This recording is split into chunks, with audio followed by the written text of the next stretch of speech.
Bonjour et bienvenue, je m'appelle Faisal Afidi, formateur et coach en développement personnel et fondateur de Learning Coach.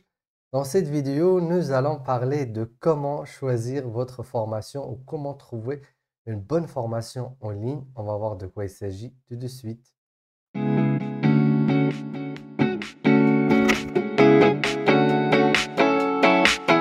Alors quand on veut se former, comme je l'ai dit dans la vidéo précédente, aujourd'hui, une option qui s'offre à nous tous et qui est extraordinaire, c'est la formation en ligne. On a parlé dans la vidéo précédente des avantages ou des 5 raisons pour lesquelles vous devez absolument opter pour une formation en ligne si aujourd'hui vous voulez acquérir de nouveaux apprentissages ou développer de nouvelles compétences.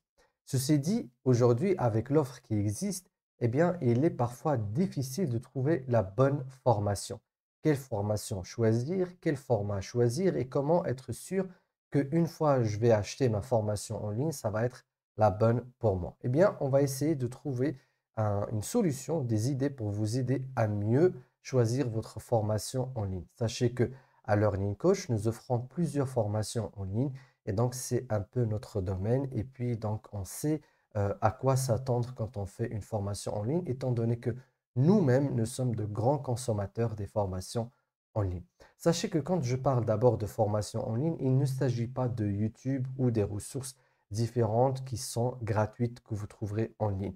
Ce ne sont pas forcément des formations. Je fais aussi ici des vidéos YouTube, mais dans une vidéo YouTube, on ne peut pas construire un parcours pédagogique. Une formation en ligne, ce n'est pas uniquement des vidéos. Une formation en ligne, c'est un apprentissage qui va faire appel à plusieurs outils en ligne. La vidéo en est un. Les PDF, les documents, les résumés, les quiz, les jeux, les mises en situation, les directs, les webinaires, ce sont en fait un ensemble qui va constituer une formation en ligne. Donc, quand on parle d'une formation en ligne, on parle d'une vraie ingénierie de formation qui va permettre d'acquérir des connaissances et que la personne qui a conçu cette formation est sûre que ces connaissances sont acquises ou de développer des compétences. Et pareil, la personne qui aura fait cette formation, le formateur qui aura conçu cette formation, doit avoir un moyen pour être sûr que les compétences ont été bien transmises. Maintenant, comment choisir sa formation en ligne? Tout d'abord, donc, on passe toujours par des recherches sur Google, bien évidemment. Donc, on tape le nom de la formation qu'on voudrait avoir et puis on va voir plusieurs propositions. Sachez que les différentes propositions vont se scinder en général en 3 catégories. Vous avez tout d'abord les plateformes de formation qui sont en fait des marketplaces, notamment Udemy, Coursera et Skillshare et des espaces en fait où vous allez trouver plusieurs formateurs qui vont proposer leur formation. Donc, dans Udemy, ce sont des formateurs indépendants qui vont proposer leur formation au sein du site Udemy. Et donc, vous avez le choix entre plusieurs formateurs, soit Coursera ou autres sites qui ressemblent à Coursera, vont être en fait des organismes qui vont collecter plusieurs formations de plusieurs universités. Ces deux marketplaces vont, ou ces deux grandes plateformes, par exemple, vont en fait être différentes en un sens que Udemy, ce sont des formateurs indépendants qui vont enregistrer des formations qui ne sont pas forcément des formateurs académiques ou des formations académiques. Les Coursera et les MOOC également, qui ressemblent au Coursera, donc ce sont en fait des plateformes qui vont vous proposer des formations à caractère académique. Vous avez ensuite des formateurs en solo, ça veut dire des formateurs qui ont leur site, qui ont une certaine expertise et qui vont proposer donc une série de formations sur une thématique ou sur leur expertise. Et donc, vous allez souvent les retrouver avec leur nom, avec une image de marque qui les représente. Puis, vous avez les cabinets de formation. Ce sont soit des cabinets qui étaient spécialisés ou qui faisaient du présentiel et ensuite qui se sont convertis en ligne. Donc, soit c'est des cabinets qui sont spécialisés sur des thématiques. Par exemple, vous pouvez trouver un cabinet d'expertise comptable qui va proposer des formations en comptabilité ou des cabinets spécialisés dans la formation continue qui vont former sur plusieurs thématiques, qui vont faire appel à plusieurs experts et donc plusieurs formateurs. Et dans ce cas-là, on parle d'un simple cabinet de formation. Alors, comment choisir la bonne formation? Donc, la bonne formation passera tout d'abord par deux choses.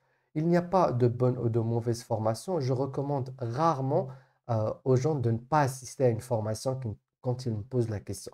Parce que j'ai une conviction, c'est que quelle que soit la formation, il y a toujours quelque chose à apprendre. Tant que vous êtes face à quelqu'un qui a le désir de vous faire apprendre quelque chose, vous allez, si vous le souhaitez, vous aussi, apprendre quelque chose. Et des fois, même si le formateur n'a pas envie de vous faire apprendre quelque chose, si vous êtes vraiment quelqu'un qui adore apprendre, de curieux et qui cherche à acquérir des connaissances, vous allez quand même soutirer quelque chose de cette personne. Et donc, pour moi, il n'y a pas de mauvaise formation. Mais il y a une bonne formation qui serait peut-être prioritaire pour vous à un moment donné qu'il va falloir choisir selon votre projet professionnel, vos urgences, vos besoins ou ce dont vous avez besoin comme compétences à développer aujourd'hui. Donc, quelle est la bonne formation pour vous? Comment la choisir en ligne? Eh bien, en ligne, d'ailleurs, c'est encore une fois un des avantages de la formation en ligne, c'est que vous avez une possibilité de mieux choisir les formations que si c'était en présentiel. Pourquoi? Parce que, un, vous avez tout d'abord un aperçu détaillé du programme. Pour tous les formateurs qui sont en ligne, ils doivent vous fournir un programme détaillé avec les leçons et tout ce que vous allez découvrir. Bien sûr, dans ce programme, vous allez voir également la démarche pédagogique donc, de cette formation. Est-ce qu'il n'y a que des quiz, des examens, des jeux, des mises en scène et ainsi de suite. Est-ce qu'il y aura donc des directs ou uniquement des vidéos enregistrées? Donc, dans le programme et dans l'approche pédagogique, vous allez voir est-ce que c'est quelque chose qui pourra vous coller. Bien évidemment, si vous faites une formation pour la première fois, vous n'allez pas forcément voir qu'est-ce qui vous arrange. C'est pour ça, faites aujourd'hui plus de formations en ligne pour pouvoir découvrir quel est le format qui vous va le mieux. Mais disons que si vous avez une approche variée, mieux c'est. Si vous avez une approche où il n'y a que des PDF, où il n'y a que des vidéos, où il n'y a que des audios, c'est à éviter. Choisissez une approche où vous aurez plusieurs formats, où le formateur va utiliser plusieurs supports de formation pour vous faire transmettre ses connaissances ou les compétences visées. Deuxième point, et là c'est le plus intéressant, c'est le formateur. Avec la formation digitale, vous avez la possibilité aujourd'hui de découvrir le formateur et même d'avoir un aperçu des formations. Alors, soit vous allez découvrir le formateur à travers des vidéos d'autres choses qu'il fait sur Internet ou à travers des capsules, des exemples de formations que vous aurez eu directement sur le site ou sur la plateforme qu'il propose. Aujourd'hui, toutes les formations donc, en ligne permettent de voir un échantillon de formation, donc une sorte de petite classe virtuelle auquel vous pouvez assister avant même d'arriver à la formation. Ça, c'est extraordinaire, chose qu'on ne pouvait pas faire quand on était en présentiel. On venait découvrir le formateur directement en classe.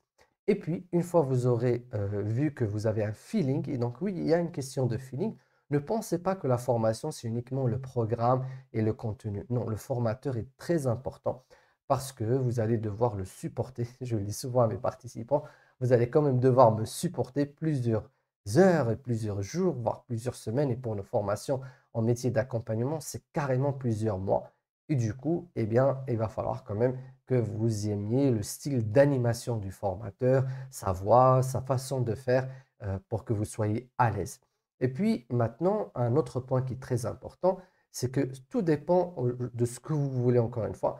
Il y a des formations où on ne vous permet pas d'avoir forcément un contact avec le formateur. On vous donne la formation, il y a des formations que j'ai suivies comme ça, c'est-à-dire j'avais le droit à toute la formation et puis c'est fini. Je devrais ensuite chercher si j'ai des questions, des choses comme ça. Et puis vous avez des formats où il y a plus d'accompagnement, où il y a un contact avec le formateur. Il y a aussi de l'animation, c'est-à-dire qu'il y a des événements en ligne, des directs, des webinars, des forums, un espace d'échange où je peux échanger avec le formateur et aussi échanger avec les participants. Encore une fois, ça rentre dans le parcours pédagogique dont j'ai parlé tout à l'heure. Si vous avez cette possibilité, c'est encore une fois de meilleures options pour pouvoir vous former.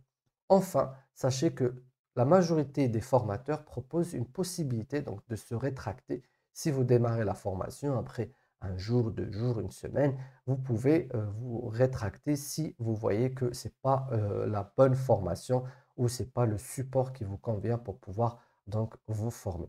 Sachez encore une fois qu'aujourd'hui, il y a beaucoup de propositions. L'idéal, c'est que vous puissiez donc faire votre choix et ensuite vous engager dans la démarche de formation. Et c'est cela qui va vous permettre finalement de développer vous-même vos propres compétences.